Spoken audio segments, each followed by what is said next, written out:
Transferring money from Barclays to Chase is very easy. Today I'm gonna show you how to do it.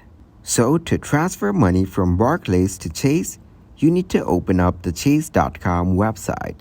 First of all, find the account you want to add money to. Then, tap the three dots next to the account name. After that, the account's unique number and sort code will appear. Now, you can use these details to arrange a transfer from another bank. Basically, to transfer money from a Barclays account to a Chase account, you have several options. The most common method is to use online banking. The transfer may take a business day or two to complete, depending on the processing times of both banks. Be sure to double-check the information to avoid errors and make sure you have enough funds in your Barclays account to cover the transfer. If you face any issues during the process, you can contact their customer service for further assistance.